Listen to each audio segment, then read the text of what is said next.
Në kuadër të përpjekjeve për përmirësimin e aksesit të qytetarëve dhe subjekteve në shërbime publike, platforma shtetërore e-Albania ka regjistruar një rritje të konsiderueshme të përdorimit të shërbimit elektronik për vërtetimin e pagesës së detyrimeve financiare. Ky dokument, i cili gjenerohet në mënyrë automatike dhe ka vlefshmëri ligjore, u shërben individëve dhe subjekteve juridike për të aplikuar për licenca, tendera apo procedura të tjera administrative, duke eliminuar nevojën për t'u paraqitur fizikisht nëpër sportele dhe duke reduktuar ndjeshëm kohën e përpunimit të aplikimeve.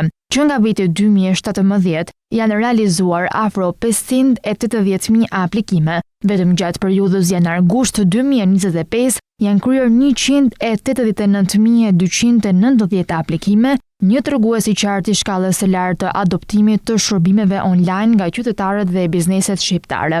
Ndërsa për gjatë periudhës janar-gusht 2024 janë kryer 182.411 aplikime. Platforma e-Albania mbetet një mjet i rëndësishëm në modernizimin e shërbimeve publike, duke kontribuar në transparencë, efikasitet dhe uljen e burokracive. Gjithashtu mbetet një platformë që vazhdon të përmirësojë cilësinë dhe qasjen e administratës publike në funksion të qytetarit. Çdo individ mjafton të ketë një llogari aktive në e-Albania dhe brenda pak minutash dokumenti elektronik vjen direkt në profilin e tyre personal me vlefshmëri të plotë ligjore.